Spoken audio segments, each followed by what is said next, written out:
Graça e paz, a paz de Deus, Shalom Adonai. Meu nome é Júlio Ronque, estou pastor aqui na Igreja Metodista Livre de Rio Preto. Ó, pega o tema dessa noite aí, a igreja que persevera enquanto espera o Espírito. Hoje nós vamos falar, a mensagem vai ser baseada se a gente sabe esperar. Pergunta para quem está do lado aí, você sabe aguardar em Deus? Esperar no Senhor? Vivemos numa sociedade, que tudo é tão agitado. Hoje é domingo 17 de maio de 2026, pode ser também boa tarde, bom dia para você que está assistindo a gravação aqui do YouTube. Já aproveita, www.metodistalivre.org é o nosso site na internet, 24 horas no ar, 7 dias por semana, 360 dias do ano, tem muita informação lá, tem história da igreja, o que acreditamos, de onde viemos, para onde vamos, tem muita informação abençoada lá, tem muitos cultos. Aproveita, entra lá no nosso site. Depois aqui ao lado vai aparecer um QR Code para você fazer uma visita na rua Fritz Jacó, número 1008, no bairro Boa Vista, todos os domingos, 19 horas, você é o nosso convidado e convidada especiais, venha participar presencialmente aqui no templo. Depois também aqui ao lado vai aparecer o nosso endereço nas principais redes sociais, @ImelRioPreto. Nós estamos no YouTube, no Facebook, no Instagram, tem muita coisa abençoada na internet. Siga as nossas redes, as nossas páginas, se inscreva, já deixa o like, já deixa o joinha no vídeo, já compartilha para Deus abençoar. Eu tenho certeza que essa mensagem maravilhosa que vai ensinar sobre paciência, perseverança e aprender a esperar no Senhor vai fazer muito efeito na tua vida, em nome de Jesus. E depois também vai aparecer aqui o QR Code para você também fazer a sua avaliação no Google. É muito importante, igreja, que você dê a sua avaliação no Google, deixa 5 estrelas lá, escreve alguma coisa do teu coração.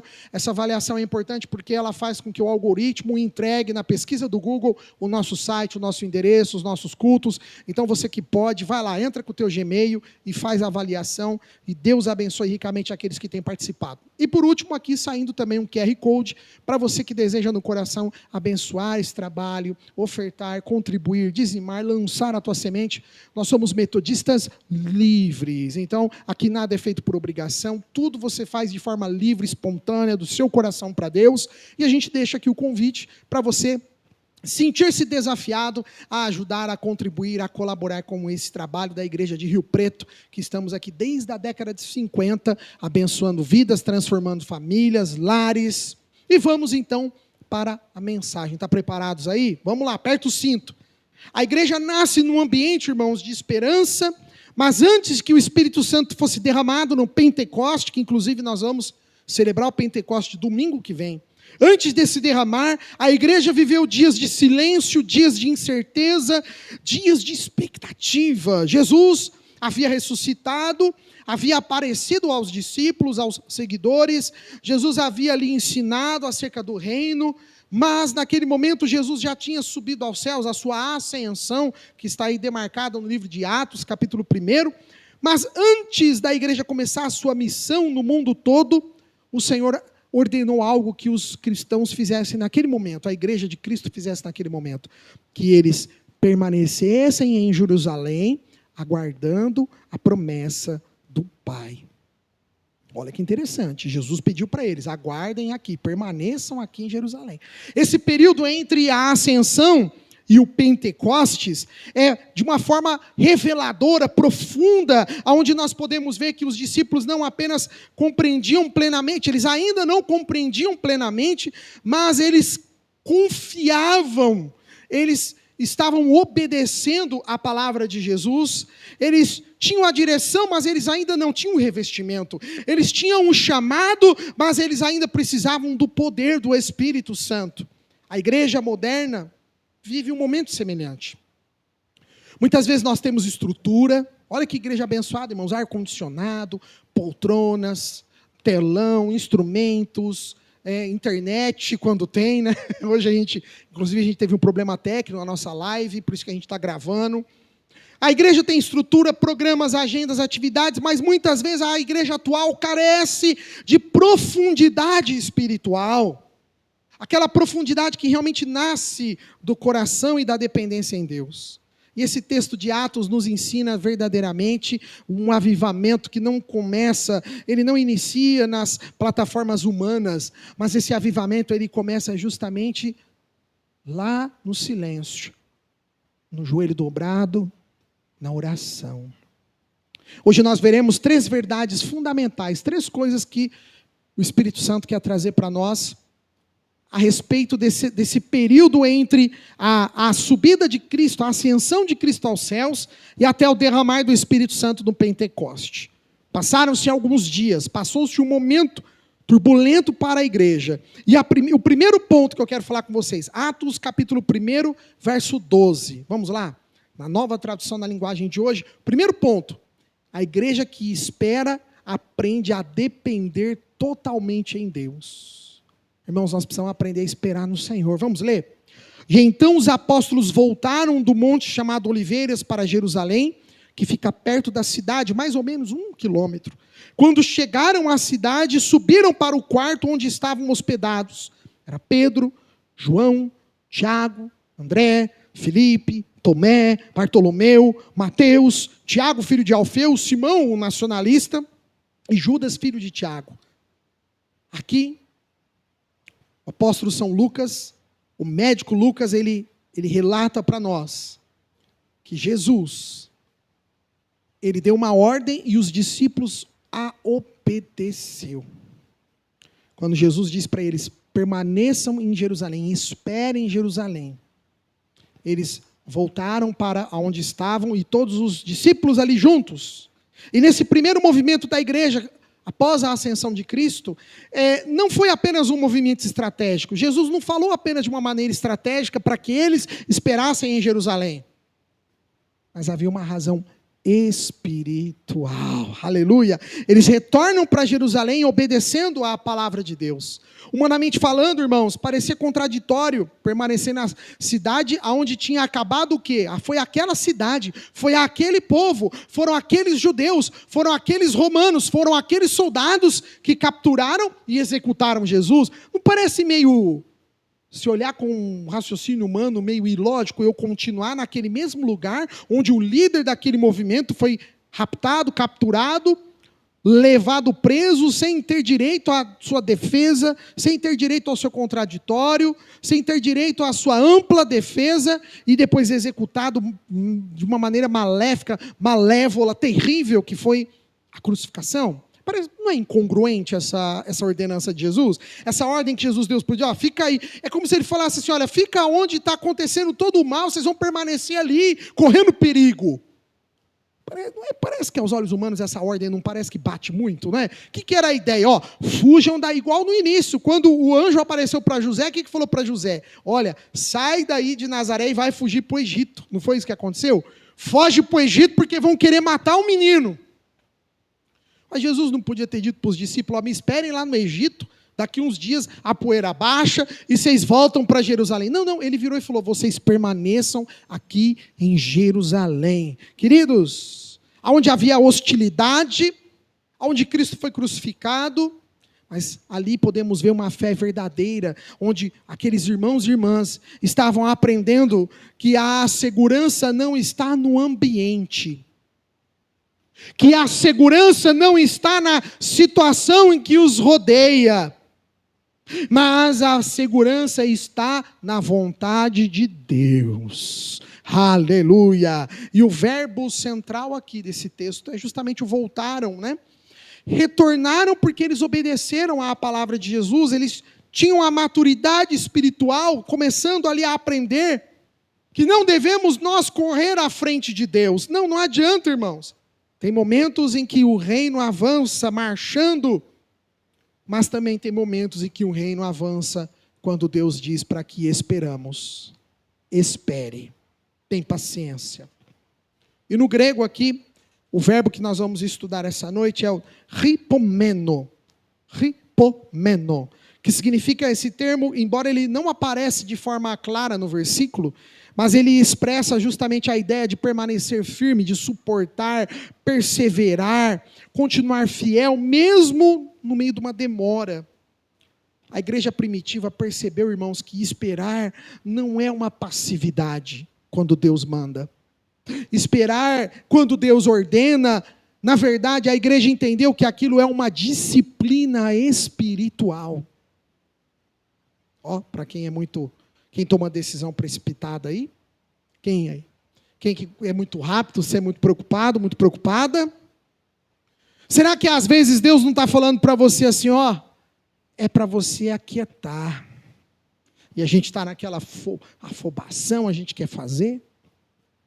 Irmãos, muitos cristãos querem o Pentecostes, entretanto, sem o cenáculo, sem esse momento onde eles estavam reunidos. Ali onde eles estavam reunidos era o cenáculo.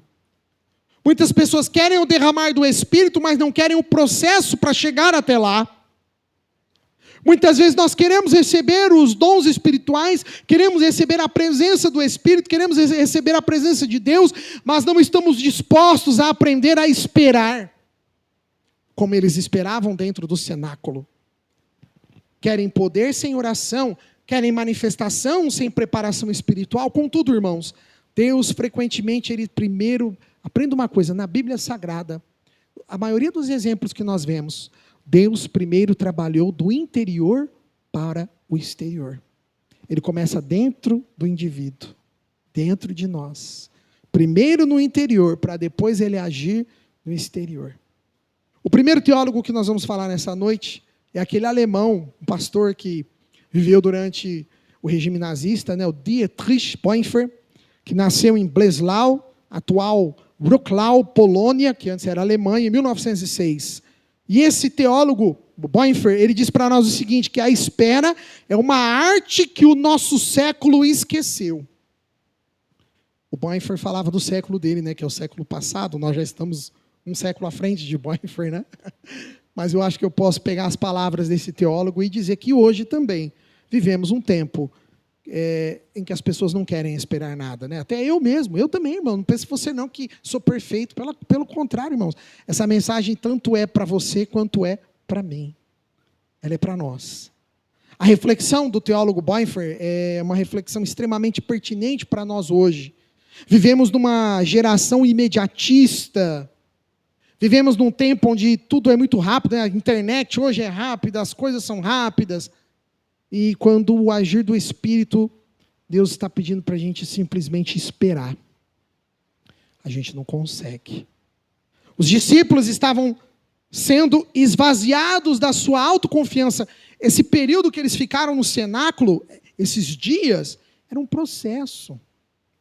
Era preciso eles passar por aquilo.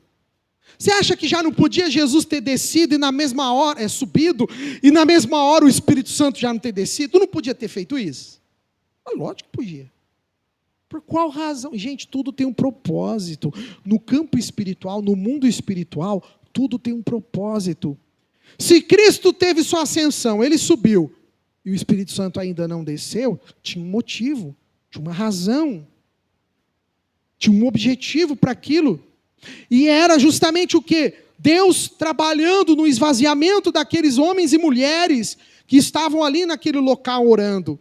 A igreja com Pedro liderando, um Pedro impulsivo.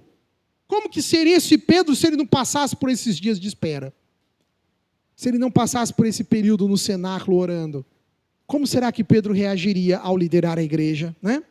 Será que João conseguiria pisar num mundo onde apenas a emoção religiosa? Não, João precisava ter estrutura, Pedro precisava ter estrutura, Tiago precisava ter estrutura. Os discípulos precisavam ser estruturados espiritualmente. Lembra dessa frase, mas é frase para a gente pôr lá no Instagram, né? A espera em Deus nunca é vazia. Nunca é sem propósito. Ela é sempre produzindo algo invisível. Sempre quando Deus manda a gente, olha, espera. Quando Deus manda, aquietai-vos. Quando Deus fala, esperai em mim. Quando Deus fala, acalma teu coração. Quando Deus fala, não é o momento ainda. Quando Deus fala, olha, fique em paz. Quando Deus está dando essas diretrizes, meus irmãos, isso nunca é vazio para nós, mas esperar nele, aguardar nele, produz algo invisível, no mundo espiritual, que muitas vezes nós não entendemos.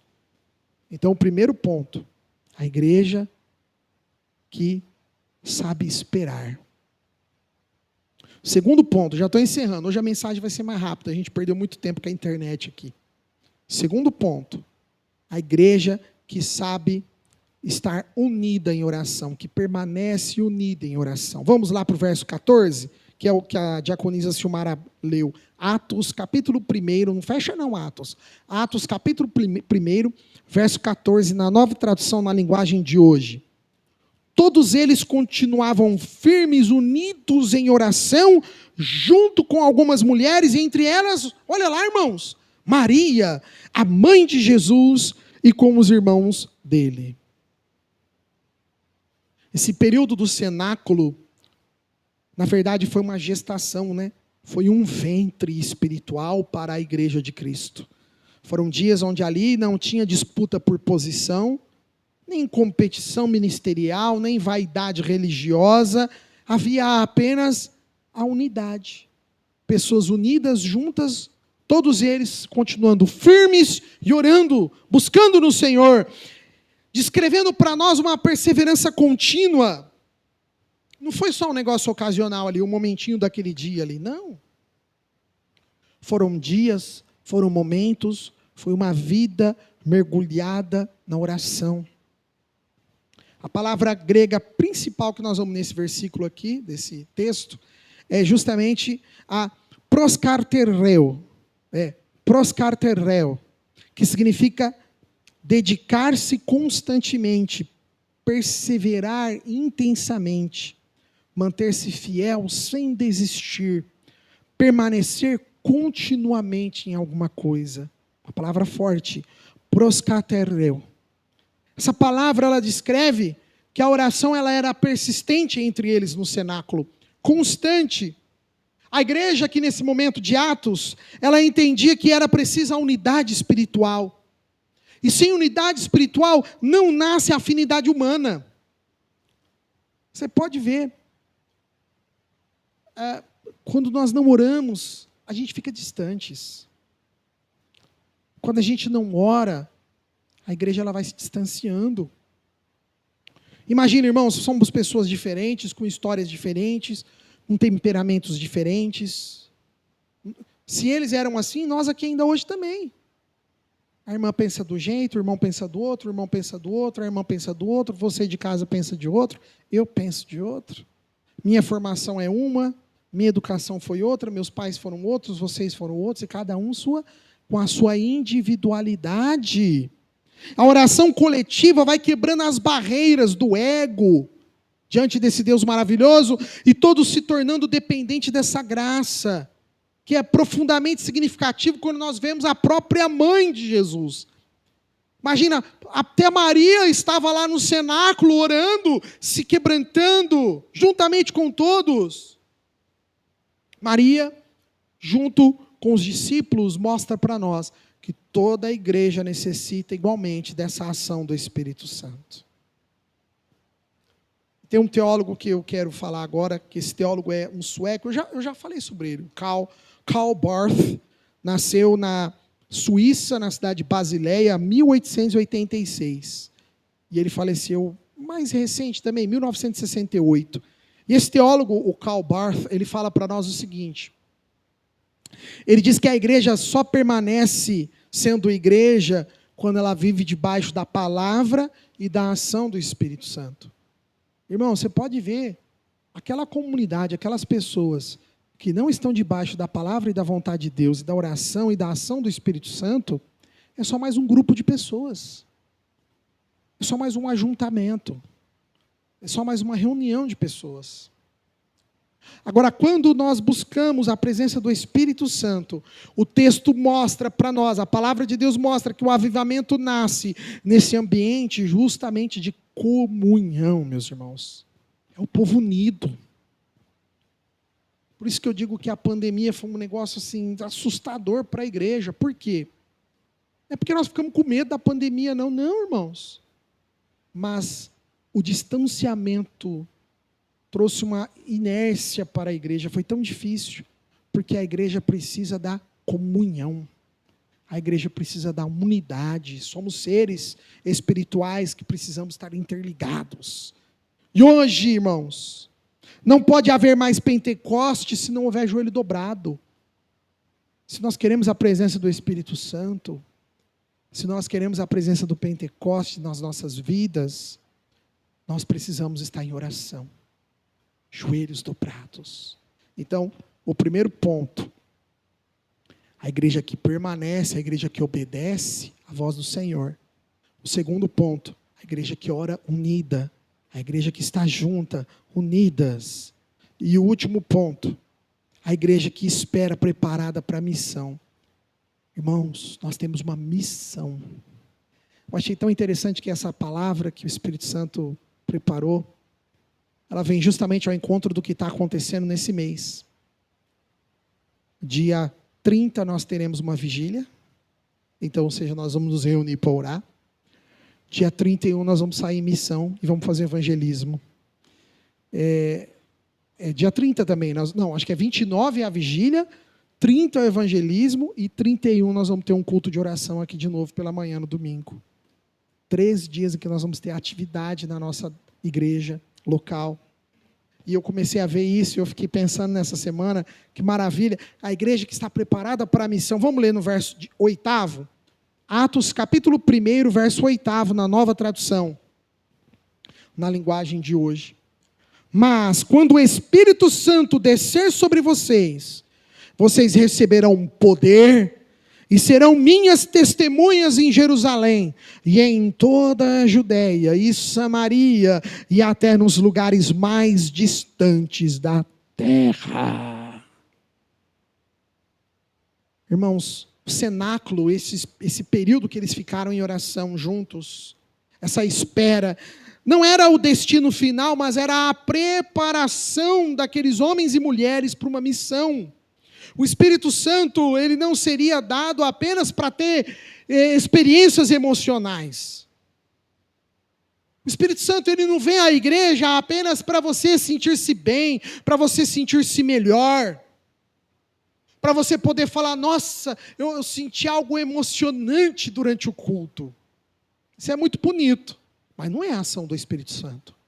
A ação do Espírito Santo, ele é derramado sobre a igreja, ele é derramado em nós, para capacitar-nos como testemunhas do Senhor Jesus Cristo. E o livro de Atos está dizendo para nós aqui, que a igreja ela estava ali saindo do cenáculo, justamente derramando o Espírito sobre ela, para a igreja alcançar todo o mundo. A palavra em grego aqui, fundamental, que a gente vai analisar nesse verso, é dunamis. Tem até um grupo, de música, que chama dunamis. Dunamis significa poder. Poder. E tem um versículo que Jesus usa que ele fala, exousia e dunamis, que é autoridade e poder. Exousia. Mas aqui não, aqui só tem dunamis, que significa força sobrenatural, capacidade divina operando no ser humano. Dunamis. E essa palavra deriva justamente de um termo que chama dinamite. Olha que interessante. O dunamis é uma derivação justamente de haver dessa explosão. Ou seja, Pedro vem justamente nos moldando aqui no momento em Pentecoste, quando Pedro começa a notar algo especial e Pedro começa a falar, ele é dominado não pelo medo, mas Pedro ele é dominado a pregar de forma pública, quando as pessoas começam a ver aquele monte de pessoas dizendo em línguas, falando coisas que, como que pode, aquele é de uma nação, ele está falando a língua daquele outro que é de outra nação, e aquele burburo, aquela loucura que foi o Pentecoste, aquele momento maravilhoso, e Pedro, de forma ousada, começa a pregar naquele momento. Irmãos, o Pentecoste foi um movimento maravilhoso, milhares de pessoas se converteram naquele instante. Estou falando milhares. Só no agir naquele momento, através da vida de Pedro e daquela igreja que estava orando no cenáculo. Começou a vir gente, o Espírito Santo foi tocando, e o Espírito Santo foi transformando, e as pessoas sendo ali batizadas, e as pessoas aceitando Jesus. Sabe, irmãos? Uma coisa que nós podemos aprender aqui em Pentecoste, tem esse teólogo também alemão, chamado Jordan Moltmann, difícil o nome dele, Jordan Moltmann. Inclusive, ele é recente, faleceu ano passado, o Jordan Moltmann. Ele foi um importante teólogo na Alemanha, conhecido especialmente pela teologia da esperança. Olha que legal. Ele sobreviveu à Segunda Guerra Mundial. Olha aí, nasceu, é verdade, em 1926. Ele passou pela Segunda Guerra, sobreviveu, e ele dedicou a vida dele a refletir justamente sobre a esperança cristã, que o reino de Deus vem trazer para nós essa esperança. E o Moltmann, ele ensinava o seguinte para nós, que o Espírito Santo ele não aprisiona a igreja dentro de 4 paredes. Por isso que eu sempre digo que isso aqui não é a igreja, isso aqui é o templo. A igreja é viva, a igreja ela perambula pela cidade, a igreja ela vai aos milhares de pontos e locais que existem nessa cidade, porque a igreja sou eu, a igreja é você, a igreja somos todos nós, aleluia. Isso aqui é o templo, a edificação onde a gente se reúne, onde a gente se encontra. Mas a igreja somos nós, e quando estamos cheios do Espírito Santo, podemos consolar os feridos, podemos anunciar salvação, podemos confrontar as injustiças, proclamar o Evangelho de Cristo, viver em santidade e manifestar o amor dele. Sabe, irmãos, o Pentecoste ele não foi um evento apenas histórico, mas, irmãos, o Pentecoste foi uma realidade continuada da igreja, que vive até os dias de hoje, dependente desse Deus maravilhoso. Mas o problema de nós hoje, irmãos, é justamente que muitas vezes a nossa superficialidade espiritual. Hoje a igreja é muito superficial. Falta em nós, irmãos, a profundidade da oração espiritual. Quando nós entendemos que sem o Espírito Santo, é Ele que vai fazer com que esse culto ganhe vida, é Ele que vai fazer com que a palavra traga arrependimento, é Ele que vai fazer com que a oração tenha efeito, é Ele que vai fazer com que a missão da igreja seja alcançada. Precisamos do Espírito Santo. Fala para quem está do lado aí, você precisa do Espírito Santo. Eu preciso, irmãos. Atos capítulo 1 nos ensina que os grandes moveres de Deus geralmente começam nos ambientes pequenos e simples, como nós estamos aqui hoje. Aleluia! Começa justamente nos ambientes silenciosos, cheio de simplicidade. Antes do vento impetuoso que teve lá em Atos capítulo 2, teve que ter muita lágrima e oração. Antes mesmo das multidões convertidas, porque lá no livro de Atos 2 fala que milhares foram convertidos naquele momento. Antes dessa conversão, era preciso que houvesse perseverança nos corações. Antes do poder, era preciso que houvesse rendição. Assim, irmãos, aprendamos a depender totalmente no Senhor. Que essa mensagem fique no nosso coração. Estamos à espera do Pentecoste. Que essa semana, que esses dias, a gente possa fazer como no cenáculo, os nossos irmãos no passado. Todos os dias tirarmos um momento de oração. Todos os dias tirarmos um momento de busca, uma busca profunda por Deus. Não se esqueça, irmãos, a igreja tem que aprender a sua dependência em Deus. A igreja tem que aprender a permanecer unida em oração. E a igreja tem que aprender que ela tem uma missão. Que fiquem esses 3 pilares do cenáculo na nossa vida, no nosso coração. Deus abençoe ricamente a tua vida. Você que nos assiste até agora, a gravação do YouTube. E eu já deixo um convite para você vir nos fazer uma visita na rua Fritz Jacó, número 1008, no bairro Boa Vista, todos os domingos, 19 horas, horário de Brasília. Você é o meu convidado, minha convidada especial. Deus abençoe ricamente a sua vida.